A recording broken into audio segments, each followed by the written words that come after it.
ಗೌರಿಬಿದನೂರು ನಗರದ ವಿದ್ಯಾನಿಧಿ ಶಾಲೆಯ ಶಿಕ್ಷಕರು ಕ್ಷುಲ್ಲಕ ಕಾರಣಕ್ಕೆ ವಿದ್ಯಾರ್ಥಿಯನ್ನು ಥಳಿಸಿದ್ದರಿಂದ ಮೂರ್ಛೆ ಹೋಗಿ ನಗರದ ಮಾನಸ ಆಸ್ಪತ್ರೆಯಲ್ಲಿ ಚಿಕಿತ್ಸೆ ಪಡೆದ ವಿದ್ಯಾರ್ಥಿಯ ಬಗ್ಗೆ ಜಿಲ್ಲಾ ಮಕ್ಕಳ ಕಲ್ಯಾಣ ಇಲಾಖೆಯ ಅಧಿಕಾರಿಗಳು ಮತ್ತು ಬಿಇಒ ಅವರು ಶಾಲೆಗೆ ಭೇಟಿ ನೀಡಿ ಪರಿಶೀಲನೆ ನಡೆಸಿದರು.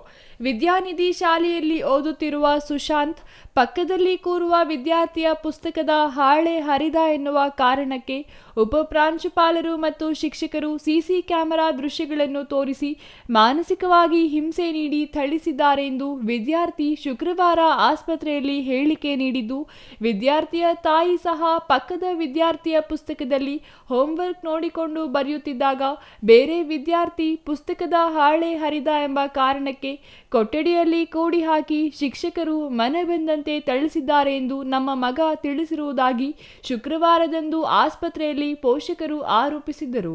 ಶನಿವಾರ ಬೆಳಗ್ಗೆ ಜಿಲ್ಲಾ ಮಕ್ಕಳ ರಕ್ಷಣಾ ಇಲಾಖೆಯ ಮಕ್ಕಳ ರಕ್ಷಣಾಧಿಕಾರಿ ಮಂಜುನಾಥ್ ಶಾಲೆಗೆ ಭೇಟಿ ನೀಡಿ ಶಾಲೆಯ ವಿದ್ಯಾರ್ಥಿಗಳೊಂದಿಗೆ ಚರ್ಚಿಸಿ ಶಾಲೆಯ ವ್ಯವಸ್ಥೆಯ ಬಗ್ಗೆ ಮಾಹಿತಿಯನ್ನು ಪಡೆದುಕೊಂಡರು. ಹೇಳಿರೋದು ಸುಳ್ಳು ಅಂತ ನಾನು ಹೇಳ್ತಿಲ್ಲ. ಈಗ ಬೆಳಗ್ಗೆ ಅವ್ರ ಪೇರೆಂಟು ಮಗು ಇಬ್ಬರ ಹತ್ರನೂ ಮಾತನಾಡಿದ್ವಿ. ಅವರು ನಿನ್ನೆ ವಿಡಿಯೋ ಹರಿದಾಡಿರ್ತಕ್ಕಂಥದ್ರಲ್ಲಿ ಒಂಥರ ಸ್ಟೇಟ್ಮೆಂಟ್ ಇದೆ. ಈಗ ಬೆಳಗ್ಗೆ ಇಲ್ಲ ನಮಗೇನೂ ಆಗಿಲ್ಲ, ನನಗೇನು ಹೆಲ್ತ್ ಇಶ್ಯೂಸ್ ಇತ್ತು ಮತ್ತು ನಾನು ಮಧ್ಯಾಹ್ನ ತಿಂಡಿ ತಿಂದಿರಲಿಲ್ಲ ಅಂತ ಹೇಳಿಬಿಟ್ಟು ನಾನು ಕುಸಿದು ಬಿದ್ದೆ ಅಂತ. ಮೋಸ್ಟ್ಲಿ ಆ ಮಗು ಮೇಲೆ ಪ್ರೆಷರ್ ಆಗಿರ್ಬೋದು. ಇವರು CCTV ಫೋಟೇಜಸ್ ತೋರಿಸಿದಾಗ ಮೊದಲು ಕೇಳಿದ್ದಾರೆ, ನಾನಿಲ್ಲ ತಪ್ಪು ಮಾಡಿಲ್ಲ ಅಂತ ಹೇಳ್ಬಿಟ್ಟು ಮಗು ಹೇಳಿದೆ. ನನ್ನನ್ನು ಯಾರೂ ನಂಬ್ತಿಲ್ಲ ಅಂತಲೂ ಹೇಳಿದೆ. ಆದರೆ ಆ CCTV ಫೋಟೇಜಸ್ ತೋರಿಸಿದಾಗ ಏನಾಗಿದೆ, ಮಗು ಪೇಪರ್ ಹರಿದಿರ್ತಕ್ಕಂಥದ್ದೆಲ್ಲ ಕಂಡು ಬಂದಿದೆ. ಅದು ಎಲ್ಲೋ ಒಂದು ಕಡೆ ಮಗುಗೂ ಅದು ಮೊದಲೇ ಹೆಲ್ತ್ ಇಶ್ಯೂ ಇದ್ದಿದ್ದು ಮಗು ಸ್ವಲ್ಪ ಅದು ಮೆಂಟಲಿ ಡಿಪ್ರೆಷನ್ ಆಗಿದೆ ಅಂತೇಳ್ಬಿಟ್ಟು. ಆದರೆ ಅದೇ ಆ ಮಗುಗೆ ಹೆಲ್ತ್ ಇಶ್ಯೂ ಇದ್ದಿದ್ದರಿಂದ ನೇರವಾಗಿ ಆ ಮಗುಗೆ ಈ ಥರ ತೋರಿಸ್ಬಿಟ್ಟು ಕೇಳೋ ಬದಲು ಪೇರೆಂಟ್ಸ್ಗೆ ಕನ್ವೆ ಮಾಡ್ಬೋದಾಗಿತ್ತು ಅಂತೇಳ್ಬಿಟ್ಟು ನನಗೆ ಅನ್ನುವಂತಹ 8ನೇ ತರಗತಿ ವಿದ್ಯಾರ್ಥಿಗೆ ದೌರ್ಜನ್ಯ ಆಗಿದೆ ಅನ್ನುವಂತಹ ರೀತಿಯಲ್ಲಿ ನಮ್ಮ ಜಿಲ್ಲಾ ಮಕ್ಕಳ ರಕ್ಷಣಾಧಿಕಾರಿಗಳ ಆದೇಶದ ಮೇರೆಗೆ ನಾವು ಜಿಲ್ಲಾ ಮಕ್ಕಳ ರಕ್ಷಣಾಧಿಕಾರಿ ಸಿಬ್ಬಂದಿ ಇಲ್ಲಿ ಬಂದಿದ್ರಿ. ಇಲ್ಲಿಗೆ ಬಂದು ಆ ಮಗುವನ್ನು ಕರೆಸಿ ಆ ಪೇರೆಂಟ್ಸನ್ನು ಕರೆಸಿ ಸಹ ನಾವು ಮಾತಾಡಿದ್ರಿ.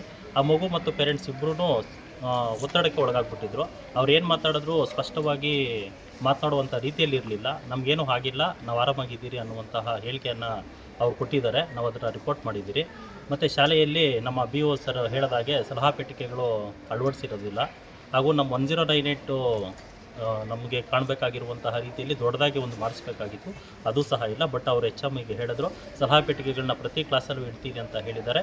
ಮತ್ತು ಮಕ್ಕಳ ಹಕ್ಕುಗಳನ್ನು ರಕ್ಷಣೆ ಮಾಡುವುದು ಪ್ರತಿಯೊಂದು ಶಿಕ್ಷಣ ಸಂಸ್ಥೆಯ ಒಂದು ಜವಾಬ್ದಾರಿಯಾಗಿರುತ್ತೆ. ಅದನ್ನು ಇನ್ನು ಮುಂದೆ ಏನೋ ಒಂದು ಮಿಸ್ಟೇಕ್ ಆಗಿದೆ, ಇನ್ನು ಮುಂದೆ ನಾವು ಅದನ್ನು ಚಾಚುಚೌಕತೆ ಪಾಲಿಸ್ತೀವಿ ಅನ್ನುವಂತಹ ಮಾಹಿತಿಯನ್ನು ಹೇಳಿದ್ದಾರೆ. ಆದರೂ ಸಹ ಆ ಮಗು ಹೇಳಿರುವಂತಹ ರೀತಿಯಲ್ಲಿ ಯಾರು ದೇವರಾಜ್ ಟೀಚರ್ ಅನ್ನೋರು ಹೊಡೆದಿದ್ದಾರೆ ಅನ್ನುವಂತಹ ಮಾಹಿತಿಯನ್ನು ಹೇಳಿದ್ದಾರೆ.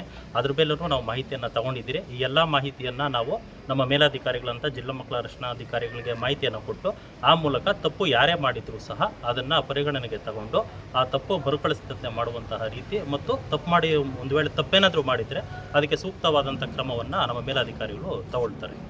ಶಾಲೆಯ ಪ್ರಾಂಶುಪಾಲ ಮಧುಸೂದನ್ ಮಾತನಾಡಿ, ವಿದ್ಯಾರ್ಥಿ ಪುಸ್ತಕದ ಹಾಳೆಯನ್ನು ಹರಿದಿರುವ ಬಗ್ಗೆ ಪ್ರಶ್ನಿಸಲಾಗಿದೆ. ಯಾವುದೇ ಶಿಕ್ಷಕರು ವಿದ್ಯಾರ್ಥಿಯನ್ನು ಥಳಿಸಿಲ್ಲ. ಸಮಾಧಾನವಾಗಿ ಪ್ರಶ್ನಿಸಿ ಬುದ್ಧಿ ಹೇಳಲಾಗಿದೆ. ಮುಂದೆ ಈ ರೀತಿ ಘಟನೆ ಮರುಕಳಿಸದಂತೆ ಎಚ್ಚರ ವಹಿಸುವುದಾಗಿ ಹೇಳಿದರು.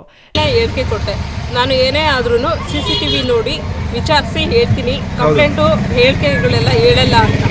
ಅವನು ಮೆಂಟಲಿ ನಿನ್ನೆ ಫುಲ್ಲು ಅಷ್ಟೊಂದು ಜನ ಇರೋದಕ್ಕೆ ಮತ್ತು ಲೋ BP ಆಗಿರೋದಕ್ಕೆ ಅವನು ಏನು ಮಾತಾಡ್ದ ಅಂತ ಅವ್ನಿಗೆ ಅದೇ ಗೊತ್ತಿಲ್ಲ. ನಿನ್ನೆ ಬಂದು ನೈಟೆಲ್ಲ ಅವ್ನಿಗೆ ಹುಷಾರಿರಲಿಲ್ಲ. ಅದು ಲೋ BP ಆಗಿ ಡಿಹೈಡ್ರೇಷನ್ ಆಗಿಬಿಟ್ಟು ಹಂಗಿದ್ದಾಗ ಮೈಂಡ್ ಸೆಟ್ಟು ನಾನು ಏನು ಮಾತಾಡ್ತೀನಿ ಅಂತ ಅವ್ನಿಗೆ ಗೊತ್ತಾಗಲ್ಲ.